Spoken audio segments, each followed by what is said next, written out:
Daddies home.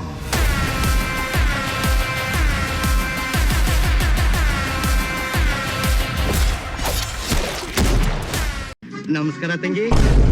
ಮಾತಲ್ಲಿ ಮುನಿಸು, ಮನಸ್ಸಲ್ಲಿ ಒಲಿಸು ಅಂತವರೇ famous. ಏನು ಮಾಡೋಕ್ಕಲ್ಲ, ಒಳ್ಳೆಯವ್ರಿಗೆ ಒಳ್ಳೆತನಕ್ಕೆ ಬೆಲೆನೇ ಇಲ್ಲ. ರಮೇಶ, ನನ್ನ ಮುಖ ಸರಿಯಾಗಿ ನೋಡಿ ಹೇಳು, ನನಗೆ ಕೋಪ ಬಂದಿದೆಯಾ? ನಾವು ದೇವಸ್ಥಾನಕ್ಕೆ ಹೋಗ್ಬಿಟ್ಟು ದೇವ್ರ ಪ್ರಸಾದ ಅಂದು ಸ್ವೀಕರಿಸ್ತೀವಿ. ಆ ಪ್ರಸಾದಕ್ಕೆ ಉಪ್ಪು ಖಾರ ಹುಳಿ ಏನೂ ಇಲ್ಲ ಅಂದ್ರೂ ದೇವಸ್ಥಾನ ದೇವ್ರಿಗೆ ಅವಮಾನ ಆಗುತ್ತೆ ಅಂದ್ರೆ ನಿಮ್ಗೆ ಯಾವುದೇ ತಪ್ಪು ಮಾಡ್ಬೇಕಾದ್ರೆ ದೇವ್ರ ನೆನಪಾಗಲ್ಲ. ತಂಗಿ, ತಾಯಿ ತಾಯಿ, ನಿನ್ನ ಮುಖ ನೋಡಿ, ಸರಿಯಾಗಿ ನೋಡಿ ಹೇಳಿ, ಈ ಮುಖದಲ್ಲಿ ಕೋಪ ಬರ್ತಾ ಇದೆಯಾ? ಪಾಪಿ ಹೃದಯ ಗುರು, ಅವನನ್ನ ಬಿಟ್ಟು ಬೇರೆ ಯಾವ ಜೀವನೂ ಇಷ್ಟಪಟ್ಟಿಲ್ಲ. ಬಟ್ ಅವನಿಗೆ ಒಂದು ಟೈಮ್ ನಾನು ಇಷ್ಟ ಆಗಿದ್ದೆ, ನೀವು ನಾನಿಂದ ಇಲ್ಲ.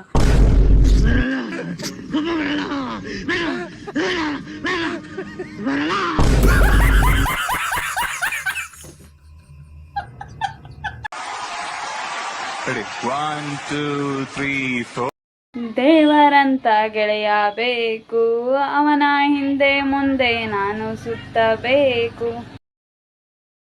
ಅವನ ನಗುವಲ್ಲಿ ನಾನು ಕಾಣಬೇಕು,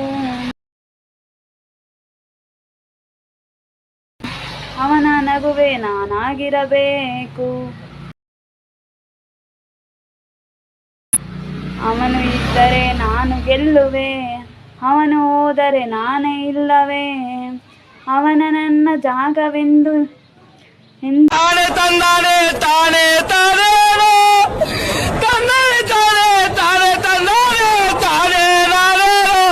ಮನಸ್ಥಿತಿಯಲ್ಲಿ ಅವನು ಇದ್ದರೆ ನಾನು ಗೆಲ್ಲುವೆ ಎಲ್ಲವನ್ನು.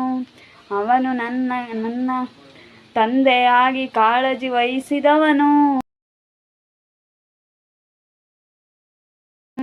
ನನ್ನ ತಾಯಿಯಾಗಿ ಅವನು ನನ್ನ ಶ್ರೀರಕ್ಷಿಸಿದನು, ನನ್ನ ತಮ್ಮ ಅಣ್ಣನಾಗಿ ನನ್ನನ್ನು ಕನ್ಸೆನ್ಸಿಂದ ನೋಡಿ ಗುಗ್ಗೆ ಪಗ್ಗೆ ಇದ್ರೆ ನೀಟಾಗಿ ಕೇಳೋದೇ ಇಲ್ಲ. ಏನಂದೆ, ಇನ್ನೊಂದ್ಸಲ ಹೇಳು. ಅಣ್ಣನಾಗಿ ನನ್ನನ್ನು ಕನ್ಸೆನ್ಸಿಂದ ನೋಡಿ ಪ್ರೊಟೆಕ್ಟ್ ಮಾಡಿದವನು,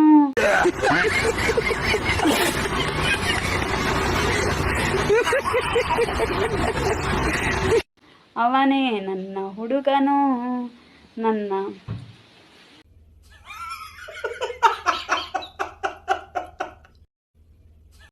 ನನ್ನ ಹುಡುಗ ನನಗೆ ಯಾವಾಗಿದ್ದರೂ ಅಪ್ಪಟ ಪರಂಜಿ ಚಿನ್ನ, ನೀನಿದ್ದರೆ ನನಗೆ ಎಲ್ಲ ಚೆನ್ನ. ನಿಮ್ಮ ಅಮ್ಮನ ಪಿಂಡ ಯಾವ ಬೋಳಿ ಮಗನಿಗೆ ಅರ್ಥವಾಗುತ್ತೆ.